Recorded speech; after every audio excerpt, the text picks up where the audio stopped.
Treinamento manejo do paciente com arboviroses. Dengue, Zika, chikungunya e febre do Oropouche. As arboviroses são um grupo de doenças virais que são transmitidas principalmente por artrópodes, como mosquitos e carrapatos. A palavra arbovirose deriva de arbovírus, que significa vírus transmitidos por artrópodes. Estas doenças têm um padrão sazonal, coincidente com períodos quentes e chuvosos, quando são observados o aumento do número de casos e um risco maior para epidemias. Os sintomas destas arboviroses são parecidos com queixa de dor de cabeça intensa, dor muscular, náusea e diarreia. Nesse sentido, é importante que profissionais da área de vigilância em saúde sejam capazes de diferenciar essas doenças por meio de aspectos clínicos, epidemiológicos e laboratoriais, como também orientar as ações de prevenção e controle. Saiba as diferenças entre os sintomas das arboviroses. Dengue. Transmissora Aedes aegypti. Período de incubação: até 14 dias. Sintomas: tem início repentino e geralmente dura de 2 a 7 dias. Manifestações clínicas: febre alta, a 39 graus e 40 graus Celsius. Cefaleia retroorbitária, mialgia intensa a todo o corpo. Náuseas, vômitos. Exantema, em 50% dos casos, começando no 3º ao 6º dia. Conjuntivite sendo incomum. Trombocitopenia e discrasia hemorrágica. Muito frequente, podendo ser intensa. Chikungunya. Transmissora Aedes aegypti. Período de incubação: até 12 dias. Sintomas: 3 a 10 dias. Manifestações clínicas: febre alta, artralgia intensa, edema articular, dor mais articular. Exantema, em 50% dos casos, começando no 2º ao 5º dia. Conjuntivite em 30% dos casos. Trombocitopenia e discrasia hemorrágica. Incomum, sendo leve a moderada. Zika. Transmissor: Aedes aegypti. Período de incubação: até 17 dias. Sintomas: dura 3 a 7 dias. Manifestações clínicas: febre baixa ou ausente. Mialgia leve. Artralgia leve a moderada, edema articular leve a moderado. Exantema, maior que 90% dos casos, começando no 1º ao 2º dia. Conjuntivite em 50 a 90% dos casos. Trombocitopenia e discrasia hemorrágica. Rara ou ausente. Febre do Oropouche. Transmissor: Culicoides paraensis. Período de incubação: 2 a 5 dias. Sintomas: 2 a 7 dias. Risco de recidiva, após 15 dias. Manifestações clínicas: febre alta pode durar até 7 dias. Dores musculares difusas e artralgia. Cefaleia intensa, em especial na nuca. Náuseas e vômitos. Exantema iniciando no 3º ao 5º dia. Fotofobia. Dor retroocular. Trombocitopenia e discrasia hemorrágica. Pode ocorrer sendo uma complicação grave. É importante frisar que em um quadro de dengue o exantema maculopapular é presente juntamente com mialgia intensa, sendo um fator importante a trombocitopenia com a leucopenia e o risco de hemorragia. Na chikungunya a presença de artralgia intensa é muito presente, como também o risco de hepatomegalia, trombocitopenia e leucopenia. Na Zika a presença de hiperemia conjuntival é muito presente, juntamente com o exantema maculopapular. Relacionado à evolução clínica da dengue. Nos primeiros 3 dias o aumento da temperatura é muito presente, uma temperatura de 39, 40 graus.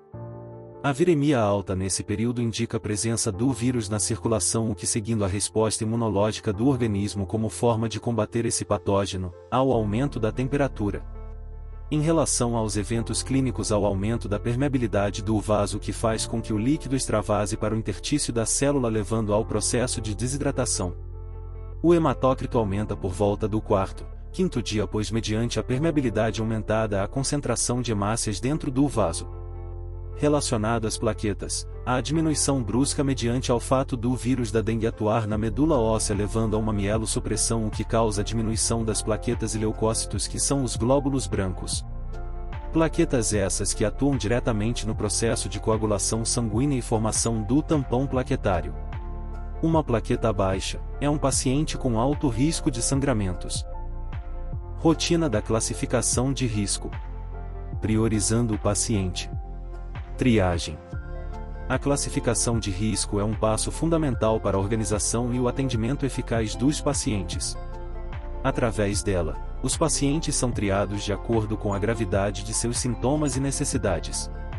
A avaliação. Uma equipe de profissionais de saúde avalia o paciente, utilizando recursos como a prova do laço, questionários, exames físicos e dados sobre a história clínica do paciente. Classificação. O paciente é classificado em um nível de risco, como baixo, médio ou alto, determinando a prioridade do atendimento e os recursos a serem utilizados. Populações especiais. Os idosos e cardiopatas devem ter reposição volêmica individualizada, avaliando o paciente clinicamente no decorrer da hidratação, analisando os seguintes parâmetros: pressão arterial, débito urinário, perfusão periférica e presença de congestão pulmonar.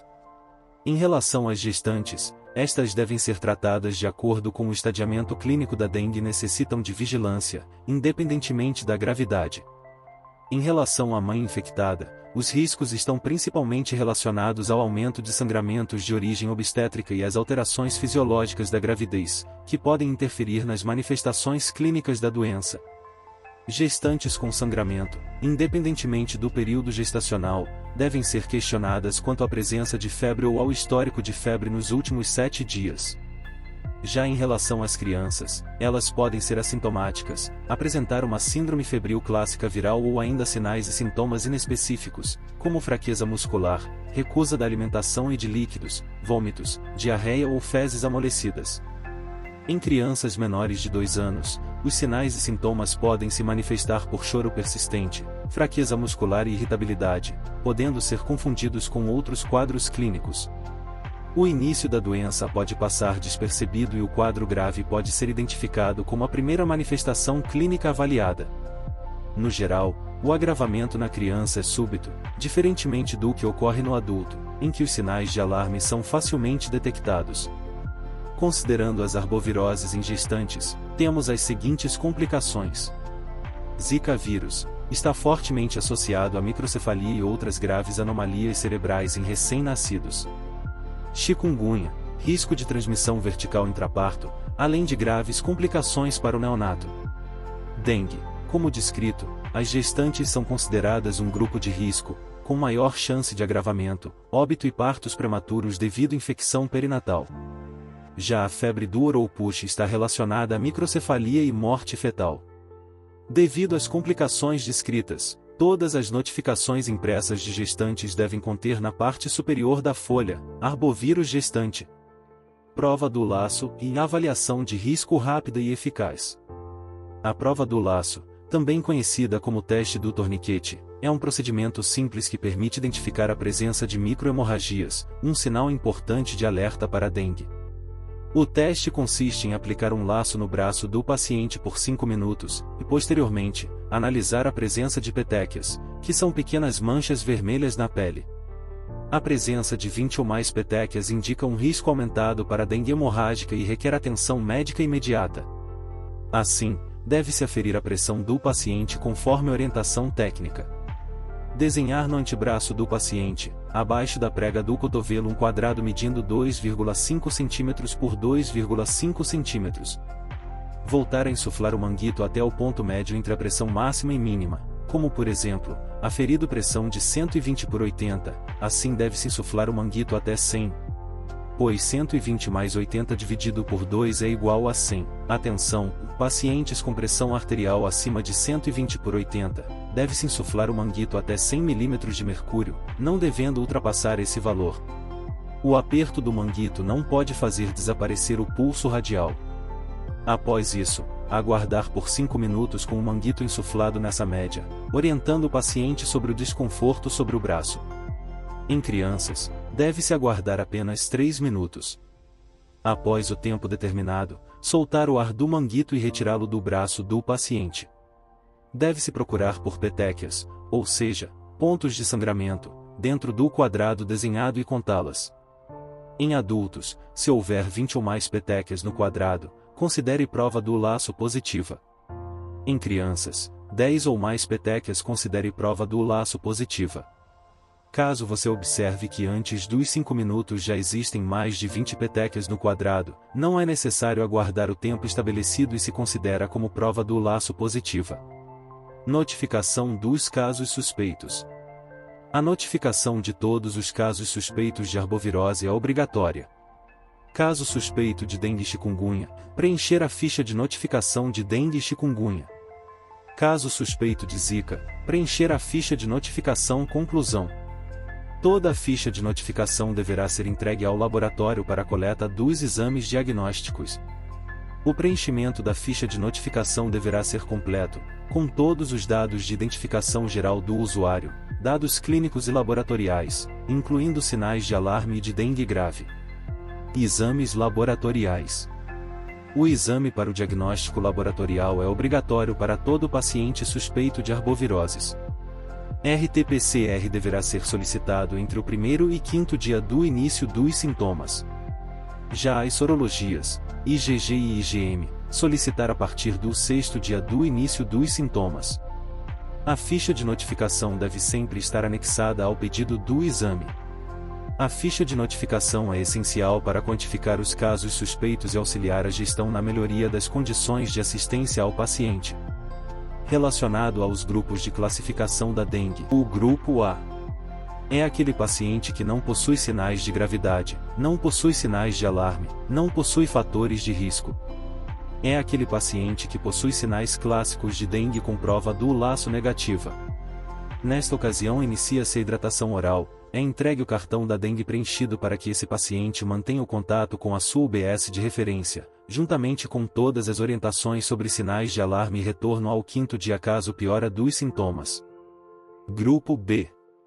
Paciente que possui sinais clássicos de dengue, não possuem sinais de alarme mas se enquadram a fatores de risco como ser idoso, maior de 65 anos, possuir comorbidades, ser gestante, criança menor ou igual a 2 anos ou possuírem prova do laço positiva.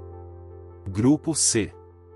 Paciente possui sinais de alarme como dor abdominal intensa, referida ou apalpação e contínua, vômitos persistentes, hipotensão postural ou lipotímia, hepatomegalia dolorosa maior do que 2 cm abaixo do rebordo costal, sangramento de mucosas, hemorragias importantes, como hematêmese ou melena, sonolência ou irritabilidade, diminuição da diurese, hipotermia, aumento progressivo do hematócrito, queda abrupta de plaquetas, desconforto respiratório. Grupo D. É caracterizado por paciente com presença de sinais de choque, sangramento grave ou disfunção grave de órgãos como hipotensão arterial, pressão arterial convergente, menor que 20 mmHg, pulso rápido e fino, enchimento capilar lento, maior que 2 segundos. No que se refere ao fluxograma de dengue, o paciente inicia chegando à unidade com sinais clássicos de dengue como relato de febre, usualmente entre 2 e 7 dias de duração e 2 ou mais manifestações, sendo elas náuseas, vômitos, exantema, mialgia, artralgia, cefaleia, dor retroorbital, petequias, prova do laço positiva e leucopenia. Lembrando que todo caso suspeito de dengue precisa ser notificado em 3 vias. Sendo a primeira via, da original, encaminhada para o setor de epidemiologia. A segunda via encaminhada para o laboratório juntamente com a solicitação de exames. E a terceira via anexada ao prontuário do paciente.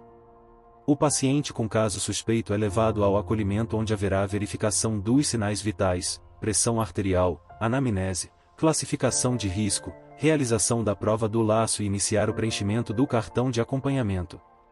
Após o acolhimento é iniciada a consulta médica onde haverá avaliação clínica e efetuar a classificação de risco para a dengue, avaliando se esse paciente possui sinais de alarme ou gravidade. Iniciar hidratação dos pacientes de imediato de acordo com a classificação, enquanto aguardam exames laboratoriais. Caso não possua sinais de alarme ou gravidade, ele será classificado em dengue grupo A ou B. Caso possua sinais de alarme ou gravidade, ele será classificado em dengue grupo C ou D. O paciente estratificado como grupo D pode não responder à terapia inicial, sendo necessário avaliar o hematócrito diariamente. Em caso de aumento do hematócrito, pode-se considerar o uso de expansores plasmáticos. No caso de queda do hematócrito e persistência do choque, deve-se investigar focos de hemorragia e considerar hemotransfusão em caso de redução importante da hemoglobina. Considerar transfusão de plasma, uso de vitamina K ou de crioprecipitado em casos de coagulopatia. Já no caso de sangramento persistente não controlado após correção dos fatores de coagulação e do choque, ou trombocitopenia e RMI maior que 1,5, deve-se considerar a transfusão de plaquetas. Com resolução do choque, ausência de sangramento, mas com surgimento de outros sinais de gravidade, deve-se observar sinais de desconforto respiratório, sinais de insuficiência cardíaca congestiva e investigar hiperidratação. Nestes casos, deve-se reduzir consideravelmente a infusão dos líquidos, utilizar diuréticos ou drogas inotrópicas, de acordo com cada caso.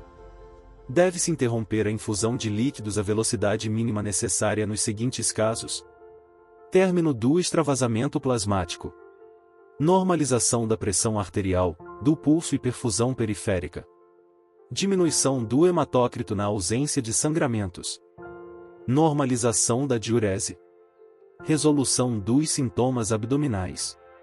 Deve-se atentar sempre para o volume e velocidade de infusão da hidratação venosa nos idosos e cardiopatas.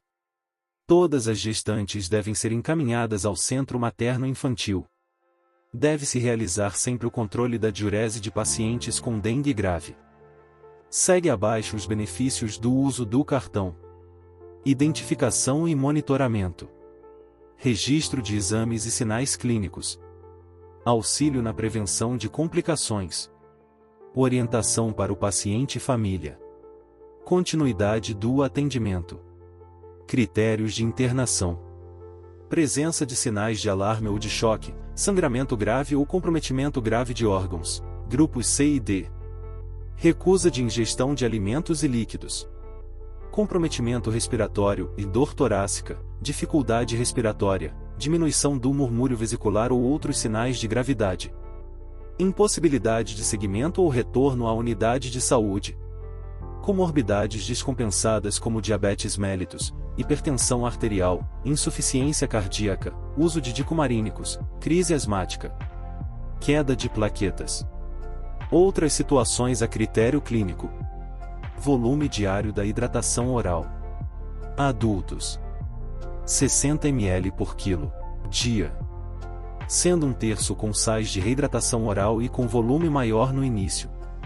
Para os 2/3 restantes, orientar a ingestão de líquidos caseiros como água, suco de frutas, soro caseiro, chás, água de coco.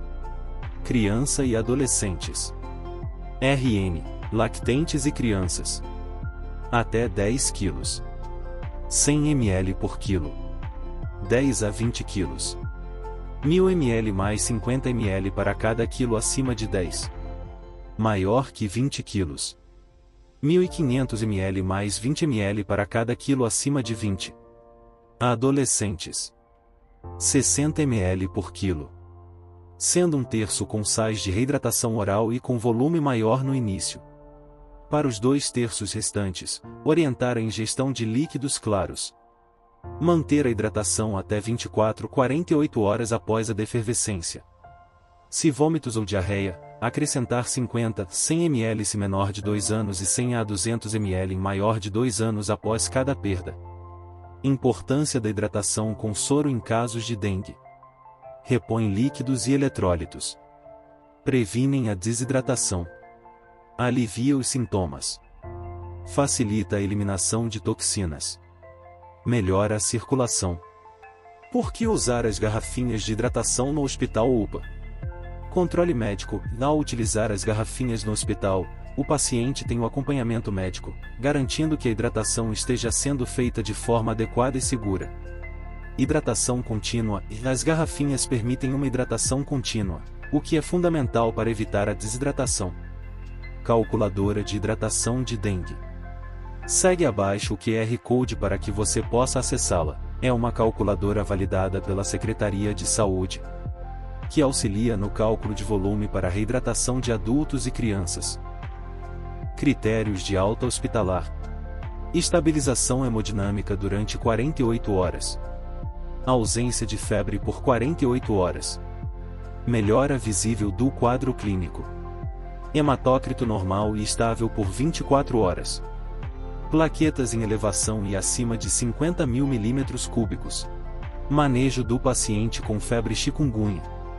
Tratamento. O tratamento é sintomático, com o objetivo de aliviar os sintomas, como dor, febre e inchaço nas articulações.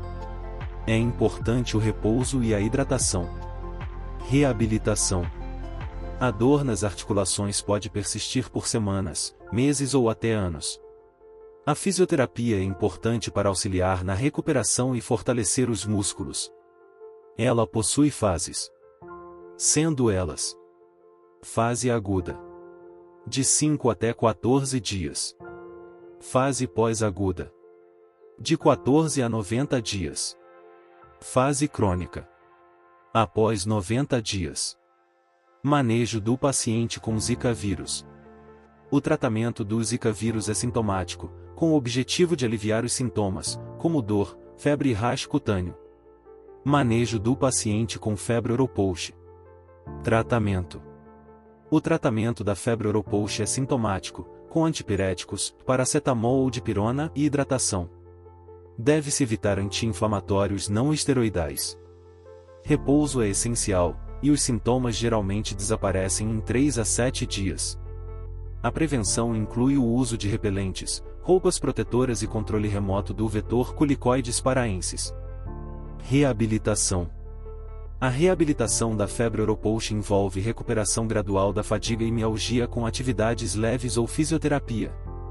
Cefaleias podem ser tratadas com analgésicos simples. Em casos graves com complicações neurológicas, pode ser necessário acompanhamento especializado e reabilitação cognitiva ou motora.